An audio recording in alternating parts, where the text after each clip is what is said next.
Hello students, welcome to my channel. आज हम कुछ फर्दर प्रैक्टिकल क्वेश्चंस करेंगे कॉन्ट्रैक्ट कोस्टिंग के, जो कि कॉस्ट अकाउंटिंग का एक चैप्टर है। Now let's start with the illustration number 21। A contractor who prepares his account on 31st December each year commenced on contract on 1st April 2015। मतलब एक contractor है जो कि 1 अप्रैल को कॉन्ट्रैक्ट को स्टार्ट कर रहा है और हर साल वो अपनी 31 दिसंबर को अपने अकाउंट्स प्रिपेयर करता है। तो ये जो डाटा गिवन है वो as per on 31 December 2015। It means आपको ऑलमोस्ट 9 मंथ्स का डाटा गिवन है from 1st April to 31st December. So data में गिवन है मटेरियल इशूड, वेजेस, सुपरवाइजर की salary, special plant, subcontract cost and other expenses. नीचे कुछ another additional information given है। Another machine costing 26,000 has been on site for 146 days. मतलब एक machine use की गई जिसकी कॉस्टिंग थी जी 26,000 और हमारे बिजनेस में 146 डेज के लिए यूज़ हुई है। The working life of this machine is expected to be 7 years with a final scrap value 1500। आपको डेप्रिसिएशन का फॉर्मूला पता होगा, original cost minus scrap value upon working life of machine. So आप यहाँ पर डेप्रिसिएशन निकालने के लिए इस फॉर्मूले का यूज़ करेंगे for this machine. 26,000 minus 1500 upon 7 आपके पास आ जाएगा पूरे साल का आपका डेप्रिसिएशन। बट आप एक बात देखें तो आपकी मशीन 146 डेज के लिए यूज़ हो रही है, ठीक है। तो जो भी आपका डेप्रिसिएशन पूरे साल का आएगा उसको आपने 146 डिवाइड बाय 365 कर देना है, तो आपके पास डेप्रिसिएशन ऑन मशीनरी आ जाएगा, जो कि आपको कॉन्ट्रैक्ट अकाउंट में डेबिट साइड शो करना है। The working life of this machine is आगे पढ़ते हैं। Material costing 2000 was lost. आपका जो मटेरियल है अप्रोक्सीमेटली 2000 रुपीज़ का वो लॉस्ट हो गया, ठीक है, गुम गया। तो ऐसे केस में हमें इसे क्या करना पड़ेगा, क्रेडिट। तो आप क्वेश्चन में सॉल्यूशन में देखें तो मटेरियल इशूड ये जो यहाँ से उठाया 28,000 का डेबिट हुआ और मटेरियल जो आपका लॉस्ट हुआ उसको एज अ P&L हमें 2,000 रुपये क्रेडिट दिखाना पड़ा, ठीक है। एंड मटेरियल 4,000 का जो है अभी भी साइड पे पड़ा है, तो मटेरियल इन हैंड भी क्रेडिट होता है, 4,000 रुपये के अकॉर्डिंग क्रेडिट हो जाएगा। अब machine costing 3,000 out of special plant was sold for the 3,700। इसका मतलब कुछ मशीन है जिसकी वैल्यू 3,000 थी जो कि स्पेशल प्लांट में से ली गई थी, ठीक है, और उसको सेल किया गया 3,700 में। तो आप ध्यान से देखें तो आपका 700 का फ़ायदा हो रहा है, ठीक है। तो आपको क्रेडिट में लिखनी है सेल 3,700 की एंड 700 आपको करने हैं डेबिट, ठीक है, P&L अकाउंट से, यानी कि प्रॉफिट हो रहा है आपको 700 का। नेक्स्ट देखें 5,000 जो है वो स्टोर में रिटर्न कर दिए गए मशीन की वैल्यू 5,000 जो है स्टोर में रिटर्न कर दी गई। तो अगर आप देखें आपने 5,000 की मशीनरी की वैल्यू रिटर्न कर दी, ठीक है, विद चार्जिंग डेप्रिसिएशन। अब आप देखें तो आपके 5,000 किस डेट को की गई, 1 अक्टूबर को, यानी कि आपका जो डेप्रिसिएशन लगना चाहिए वो कितने मंथ्स का लगना चाहिए, 1 अप्रैल से लेकर 1 अक्टूबर, यानी कि 6 महीने का। और अगर आप लास्ट में पढ़ें तो डेप्रिसिएशन की आपको परसेंटेज गिवन है, दैट इज 15%। सो आप 15% के अकॉर्डिंग डेप्रिसिएशन चार्ज कर देंगे फॉर द 6 मंथ्स, ठीक है। नेक्स्ट देखिए wages are outstanding for the 1 week. Wages जो आपके आउटस्टैंडिंग है वो 1 वीक के लिए हैं और सुपरवाइजर की सैलरी आपकी आउटस्टैंडिंग है 1 मंथ के लिए, ठीक है। अब आप देखें तो मैंने आपको स्टार्टिंग में डिस्कस किया कि क्वेश्चन में 9 मंथ्स का डाटा आपको गिवन है, तो इट मीन्स आपकी जो ये वेजेस गिवन है वो 9 मंथ्स के अकॉर्डिंग गिवन होंगे, ठीक है। पर यहाँ पर उन्होंने बोला 1 वीक के क्या है, आउटस्टैंडिंग है। इट मीन्स आपने 1 हफ्ते के पेमेंट अभी ड्यू कर रखी है बट पे नहीं की। तो आप कैलकुलेट करें पहले कि अगर आप 9 मंथ्स के लिए वेजेस देते, मतलब 9 मंथ्स का डाटा है ना ये आपका 57,000, ठीक है। आपको इसके लिए वीक्स निकालने पड़ेंगे, पहले वीक्स निकालने पड़ेंगे। पूरे ईयर में आपके जो वीक होते हैं दैट इज 52, और अगर आप 9/12 करेंगे तो आपके पास वीक्स आ जाएंगे दैट इज 39। कितने वीक्स आएंगे, 39। अगर अब आप देखें तो आपके पास वेजेस कितने वीक्स के गिवन है, इसका मतलब अगर एक हफ्ते के आउटस्टैंडिंग थे तो 38 के, ठीक है। सो डिवाइड करेंगे 57,000 को 38 से और मल्टीप्लाई करेंगे 1 से, यूनिटरी मेथड को फॉलो करेंगे, तो आपके पास 1 मंथ के वेजेस 1 वीक के वेजेस आउटस्टैंडिंग आ जाएंगे। You can see in the working notes this one, ठीक है। नेक्स्ट आपके पास था सुपरवाइजर की सैलरी। अब टोटल डाटा 9 मंथ्स का है, इसका मतलब सुपरवाइजर की सैलरी 8 महीने की गिवन है, क्योंकि 1 महीने की तो हमने दी नहीं, आउटस्टैंडिंग है, ठीक है। तो जो ये 8,000 है वो कितने महीने का है? 8 महीने का है। तो आप 1 महीने का निकाल लेंगे कि कितना आउटस्टैंडिंग है। और आगे अगर बात पढ़ें तो सुपरवाइजर ने हमारे कॉन्ट्रैक्ट को कितना टाइम दिया? हाफ टाइम दिया, ठीक है।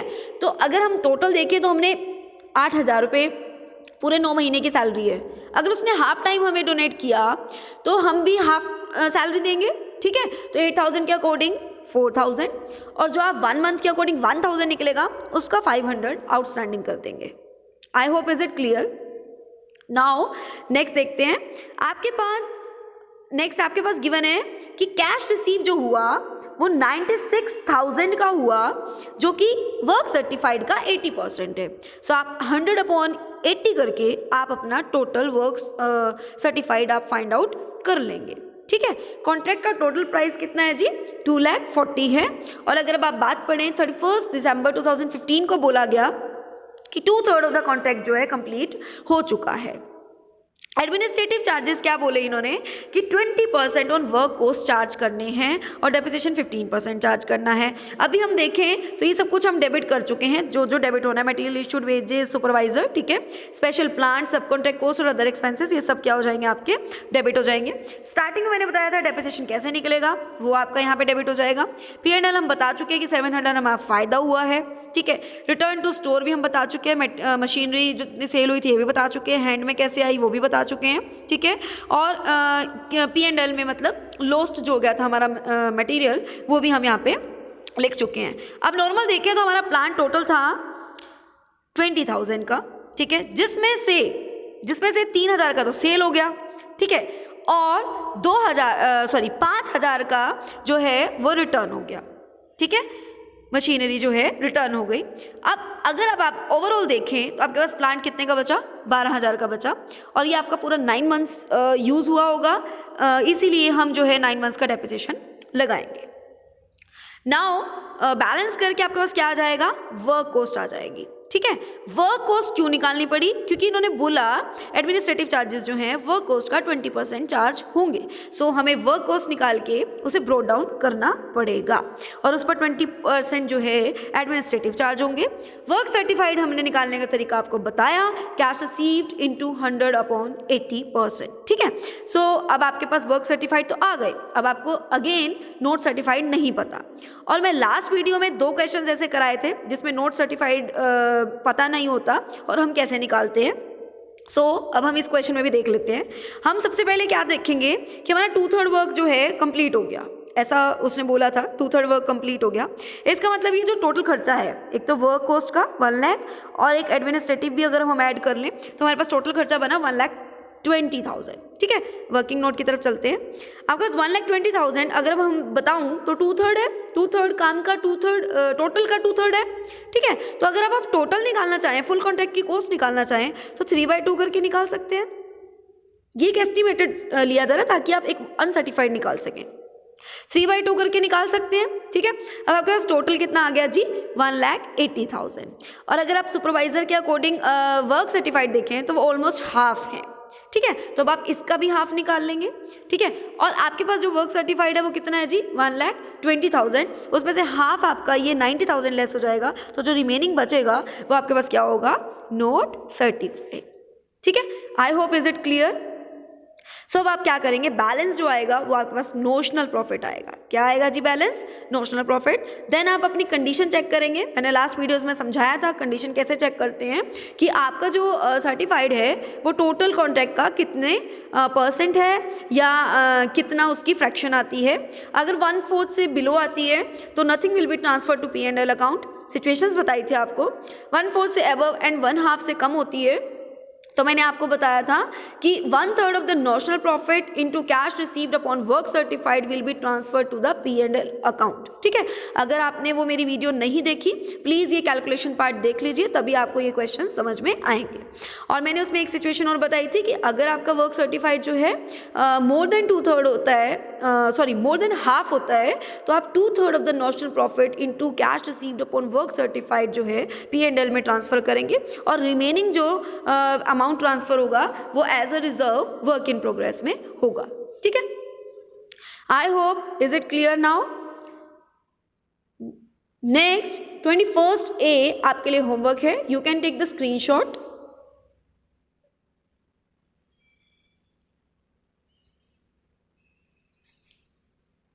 Next, come to the next question, question number 22. A contractor began his contract on 1st January 2015. On which of the following expenditure will be incurred? आपके पास डाटा गिवन है, particulars with amount. Issued किया material कितने का जी? 40,000 का debit हो जाएगा। Plant 15,000 की debit हो जाएगी। अदर एक्सपेंसेस 5,000 के डेबिट हो जाएंगे। Wages 8,000 debit. ठीक है, और कॉन्ट्रैक्ट का प्राइस बताया हुआ है जी ऑलमोस्ट 1,50,000 का। कैश रिसीव्ड जो कॉन्ट्रैक्ट पे हुआ वो 60,000 हुआ, जो कि वर्क सर्टिफाइड का 80% है। अगेन वर्क सर्टिफाइड कैसे निकलेगा? 60,000 इंटू 100/80। 31 दिसंबर 2015 को कॉस्ट जो अनसर्टिफाइड वर्क की है वो कितनी है? 2,000, मतलब अनसर्टिफाइड गिवन है। ठीक है, प्लांट एंड मटेरियल डिस्ट्रॉयड हुआ आग लगने से 6,000 का और 4,900 का। तो आपने ये दोनों क्या कर देने हैं? क्रेडिट कर देने हैं बाय P&L अकाउंट के अंडर। लॉस हुआ इसलिए। ठीक है, डेप्रिसिएशन जो आपका लगेगा दैट इज 10%। सो आपने प्लांट पे डेप्रिसिएशन लगा के लेस करके अमाउंट लिख देनी है।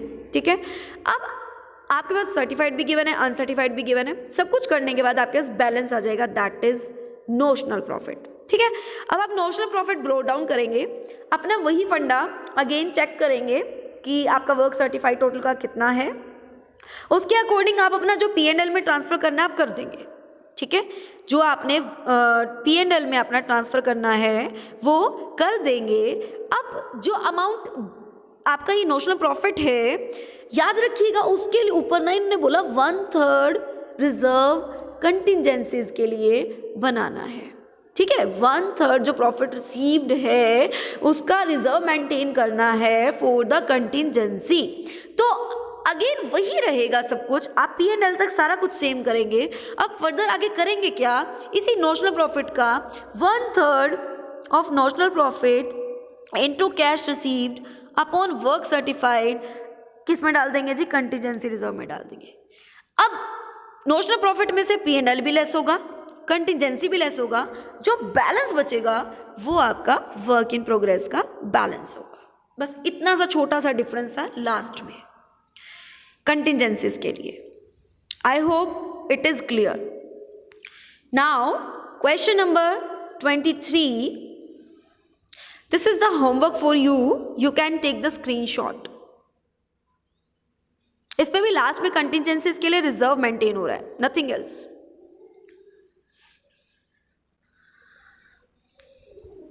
Come to the question number 24. Following information is supplied by Atul Construction Company related to contract of 5 lakh. आपके पास अब क्या है जी? 2000, यहाँ पे आप गलती से लिखा हुआ इन्होंने 2009 और 10, चाहे तो आप अपनी बुक्स में ठीक कर लीजिएगा, क्योंकि इन्होंने अकाउंट जो बनाने को बोला वो 14-15 का बोला, तो बाय मिस्टेक मिस प्रिंटिंग है, तो आप यहाँ पे 14-15 कर लेंगे। तो 2014 और 15 का आपको डाटा गिवन है। ठीक है, अब आपको क्या करना है? आपका जो कॉन्ट्रैक्ट है वो ईयर बाय ईयर चल रहा है, लाइक आपका कॉन्ट्रैक्ट 1 साल से ज़्यादा चल रहा है। ठीक है, और आपको 1 साल से ज़्यादा के ही कॉन्ट्रैक्ट अकाउंट प्रिपेयर करने को बोला गया है। सो अब आप सबसे पहले 2014 का डाटा उठाएंगे। Material issued 1,50,000, wages 1,15,000, direct expenses 11,000, indirect expenses 3,000, plant issued आपके पास देखिए गिवन है लास्ट में 7,000। ठीक है, और मटेरियल जो आपका साइट पे गिवन है दैट इज 2,500। ठीक है, और अगर अब आप देखें तो जो प्लांट एट साइट है वो कहाँ से निकला? देखिए आपको मैंने बताया हुआ है कि प्लांट डेबिट भी होगा स्टार्टिंग वैल्यू से और क्रेडिट होगा क्लोजिंग वैल्यू से, मतलब ओपनिंग एंड क्लोजिंग। या तो आप ये कर सकते हैं, या फिर आप क्या करें, डेप्रिसिएशन डेबिट कर दें। बट यहाँ पे अब डेप्रिसिएशन तो पता नहीं, ठीक है, तो आपने प्लांट इशू डेबिट तो कर दिया बट क्रेडिट कुछ नहीं किया। अब आपको क्या करना है, जो आपका प्लांट यहाँ लास्ट में क्लोजिंग रहा होगा वही तो नेक्स्ट में जाकर ओपनिंग हुआ होगा, है ना। तो इसीलिए ये जो 1000 है ये साइट पे एज अ क्लोजिंग स्टॉक है, ठीक है, क्लियर हुआ, ठीक है। नेक्स्ट देखिए, आपके पास जो वर्क इन प्रोग्रेस है उसके अंदर वर्क सर्टिफाइड 3,75,000 गिवन थे, नोट सर्टिफाइड भी 4,000 गिवन थे, ठीक है। अगेन वही बैलेंस करेंगे नोशनल प्रॉफिट, नोशनल प्रॉफिट आप अपना सर्टिफाइड चेक कर लेंगे कि टोटल का कितने परसेंट है, ठीक है। सो आपका जो वर्क सर्टिफाइड है दैट इज 3,75,000 और डिवाइड बाय 5 लाख करके देखेंगे तो ऑलमोस्ट हाफ से ग्रेटर आ रहा है। तो यहाँ पर क्या सिचुएशन लगेगी जी, 2/3 of notional profit into cash received upon work certified. आपके कहाँ ट्रांसफर हो जाएंगे, P&L अकाउंट में, और जो बैलेंस बचेगा वो कहाँ ट्रांसफर होगा, वर्क इन प्रोग्रेस में। अब आपको क्या करना है, यहाँ से डाटा 2015 में ब्रोड डाउन करना है, ठीक है। अब आप देखिए, आपका जो वर्क इन प्रोग्रेस बैलेंस बचा था वो आपका यहाँ ब्रोड डाउन हुआ, कितना, 45,000, 33, 34, वो पॉइंट्स का फर्क रहा होगा इसलिए वो 1 रुपये का आगे पीछे कर दिया, ठीक है। अब आप देखें तो जो आपका वर्क इन प्रोग्रेस जो है वो ब्रोड डाउन कितना हुआ, 3,79,000 डेबिट में, ठीक है। मटेरियल साइड पे कितनी थी जी, 2,500, प्लांट साइड पे कितना था जी, 1,000, ठीक है। नेक्स्ट देखिए, अब आपको जो फर्दर इन्फॉर्मेशन क्वेश्चन में गिवन थी, अगेन यहाँ की भी मटेरियल इश्यूड, वेजेस पे, direct expenses, indirect expenses, certified, ठीक है, और मटेरियल एट साइड जो कि क्रेडिट साइड आएगा ये सब डेबिट होंगे, ठीक है। और आपके पास कैश रिसीव्ड और प्लांट इशूड तो हो गया, ठीक है। सो अब आपने क्या करना है, सिर्फ मटेरियल एट साइड जो है क्रेडिट होना था, बाकी सब डेबिट कर देने हैं, ठीक। अब आपका कहीं ना कहीं कॉन्ट्रैक्ट ओवर हो रहा है, ठीक है। कॉन्ट्रैक्ट जो है कैश रिसीव कितना किया लास्ट में, 5 लाख का, तो आपने क्या कर देना है, क्रेडिट कॉन्ट्रैक्टी अकाउंट के नेम से। हमने बहुत स्टार्टिंग के जब क्वेश्चन किए थे वहाँ कॉन्ट्रैक्ट कंप्लीट हो जाता था जब, तो हम उसकी कॉन्ट्रैक्टी जो है पेमेंट कर देता था तो उसे यहाँ शो कर देते थे। और अब फाइनली क्या निकलेगा, काम जो आपका कंप्लीट हो गया, फाइनली क्या निकलेगा, प्रॉफिट या फिर लॉस। तो अगर आपकी क्रेडिट साइड ज़्यादा आई तो प्रॉफिट, इन केस डेबिट ज़्यादा आ जाती तो लॉस होता। यहाँ इस केस में आपको क्या हो रहा है जी, प्रॉफिट हो रहा है। आई होप ये क्वेश्चन आपको क्लियर है।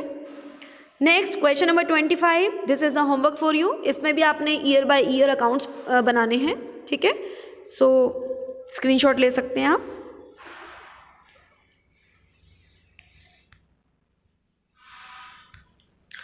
Now come to the question number 26।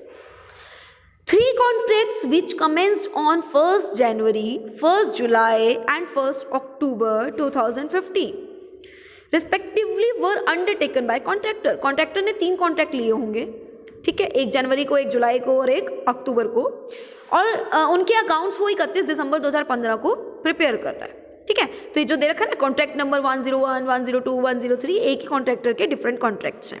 सो हमने क्या करना है, नॉर्मल हम अपना जो परफॉर्मा बना रहे थे वही फॉलो करना है, बस क्या करना है जी, कॉलम बना देने हैं 101, 102, 103 के लिए अलग अलग, ठीक है। Plant was installed on date of commencement of each contract, charge depreciation on plant at the rate 10% per annum. उन्होंने बोला जो डेप्रिसिएशन चार्ज होगा वो कितना होगा जी, 10% के अकॉर्डिंग होगा। And prepare the contract account the tabular form में बनाइए, टेबल की फॉर्म में, and show how they would appear in the balance sheet as on 31 December 2015। अब आप देखिए कॉन्ट्रैक्ट अकाउंट बनाएंगे। मटीरियल अगेन वही डेबिट, तीनों डेबिट होंगे 72,000 101 के अंदर, 58,000 102 के अंदर, and 20,000 is in the case of 103।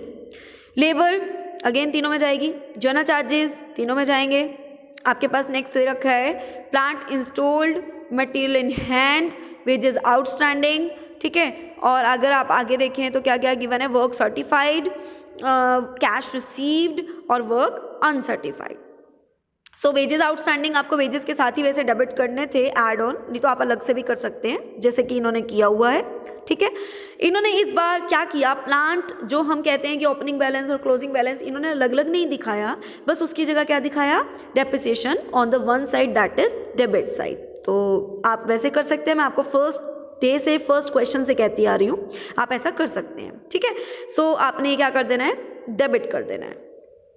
Material in hand जितना भी है वो क्या हो जाएगा जी, क्रेडिट हो जाएगा। सर्टिफाइड क्या हो जाएगा जी, क्रेडिट हो जाएगा वर्क इन प्रोग्रेस के अंडर। ठीक है, अनसर्टिफाइड भी क्या हो जाएगा, क्रेडिट हो जाएगा। ठीक है, और अब आप देखें तो अब आपके पास क्या आएंगे, बैलेंसेस आएंगे। जब आपने बैलेंस करेंगे तो आप ये देखेंगे कि 101 में तो नोशनल प्रॉफिट हो रहा है, 102 में लॉस हो गया और 103 में भी प्रॉफिट हो रहा है। तो आप ये चीज़ चेक करेंगे तो लॉस को कहाँ कर देंगे जी, क्रेडिट 6000 जो कि 102 में हो रहा है, आप देख सकते हैं यहाँ पर लॉस हो रहा है दैट इज 6000। ठीक है, अब आप डेबिट चेक करेंगे तो नोशनल प्रॉफिट दो हो रहे हैं, 101 के केस में और 102 के केस में। आप इन्हें क्या कर देंगे जी, ब्रॉड डाउन, क्या कर देंगे, ब्रॉड डाउन कर देंगे।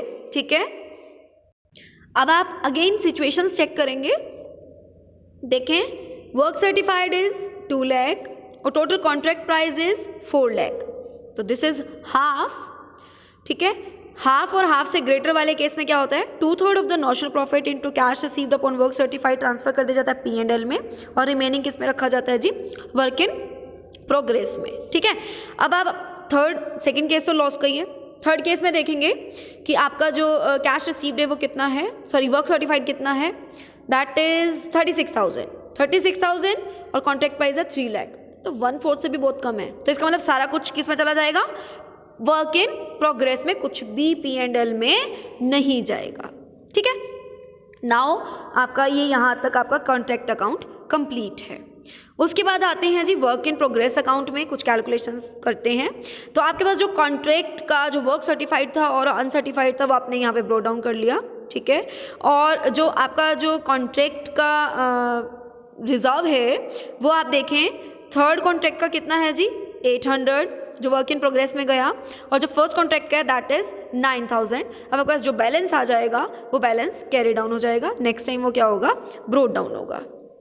ठीक है, नेक्स्ट अब आपके पास देखें तो आपके पास बैलेंस शीट गिवन है, आउटस्टैंडिंग्स आपको पता थे, P&L में प्रॉफिट हुआ है। ठीक है, अब प्रॉफिट कैसे निकालेंगे, देखिए अगर एक कॉन्ट्रैक्टर की तीनों कॉन्ट्रैक्ट थे तो आप देख सकते हैं 9000 प्रॉफिट हुआ। ठीक है, जिसमें से 6000 का लॉस हुआ, तो अल्टीमेटली प्रॉफिट कितना हुआ, 3000 का। ठीक है, तो आप बैलेंस शीट में देखें तो प्रॉफिट कितना हुआ जी, 3000 का। ठीक है, जितना हैंड में था, जितना प्लांट हैंड में था और जो वर्क इन प्रोग्रेस सारे कॉन्ट्रैक्ट्स के लिए था वो सब क्या हो जाएगा, एसेट साइड आ जाएगा। Next question number 27, this is the homework, you can do it by own. ठीक है, next come to the question number 28, contract near to the completion. A contractor has incurred an expenditure on a contract of 1,60,000 till 31st December 2015. The value of work done and certified कितनी है जी, 2,20,000. The cost of work done but not certified कितनी है जी, 15,000. ठीक है, सो ये दोनों क्या होंगी, क्रेडिट वर्क इन प्रोग्रेस के फॉर्म में। ठीक है, contract is expected to be completed, contract complete होने की पूरी एक्सपेक्टेशन है कि 31st यानी कि 31 जनवरी तक ये जो है ओवर हो जाएगा, और आप ये जो अकाउंट बना रहे हैं वो 31 दिसंबर को बना रहे हैं, मतलब ऑलमोस्ट 1 महीने बाद आपका ये जो काम जो है वो कंप्लीट हो जाएगा। फॉर कंप्लीशन एडिशनल एक्सपेंडिचर जो एक उन्होंने एक्सपेक्ट किए वो ये किए कि 45,000 तक और खर्चा आने की उम्मीद है। कॉन्ट्रैक्ट प्राइस कितना है जी, 2,60,000। Contractor has received 2 lakh from the contractee से कितने पैसे ले चुका है जी, 2 लाख। कब तक, 31 दिसंबर तक। ठीक है, प्रिपेयर करिए अकाउंट। सो कॉस्ट इनकर्ड जो अभी तक हो चुकी है वो कितनी है जी, 1,60,000 डेबिट हो जाएगी। ठीक, उसके बाद वर्क इन प्रोग्रेस दे रखा था, मतलब सर्टिफाइड नॉट सर्टिफाइड दोनों दे रखे थे, सो क्रेडिट होंगे, बैलेंस आएगा नोशनल प्रॉफिट दैट इज 75,000। अब यहाँ पर क्या है, यहाँ पर 1 महीने बाद काम कंप्लीट हो जाना है, मतलब नियर टू द कंप्लीशन। यहाँ वो कंडीशन नहीं है कि 1/4 चेक किया जाए, 1/2 चेक किया जाए। साफ साफ पता चल रहा है कि यहाँ पर 1 महीने बाद हमारा काम ओवरऑल कंप्लीट हो जाना है। तो इस केस में हम कैसे करते हैं, आप टोटल देखेंगे, टोटल अब तक आपका जो खर्चा कितना आया जी, 1,60,000 आया, ठीक है, और आने की उम्मीद कितनी है, 45,000। तो आप एक अपना एस्टिमेटेड प्रॉफिट निकालेंगे। एस्टिमेटेड कैसे निकालेंगे, टोटल कॉन्ट्रैक्ट का प्राइस क्वेश्चन में कितना गिवन था, 2,60,000। आप इसमें से ये खर्चे माइनस करेंगे तो एस्टिमेटेड प्रॉफिट निकलेगा आपके पास कि हाँ ठीक है, मेरे को इतना लग रहा है कि एस्टिमेटेड इतना प्रॉफिट मेरे को हो जाएगा। तो आप उसका into cash received upon work certified करेंगे, वो आपका P&L में जाएगा, और रिमेनिंग आपका कहाँ जाएगा जी, वर्क इन प्रोग्रेस में। आई होप आज की क्वेश्चन आपको समझ आए। अगर वीडियो पसंद आई प्लीज़ लाइक कीजिए, शेयर कीजिए, चैनल को सब्सक्राइब कर लें, साथ ही साथ बेल आइकन क्लिक कर लें ताकि फर्दर वीडियोज़ की अपडेट्स आपको मिलते रहें। Thank you and have a nice day.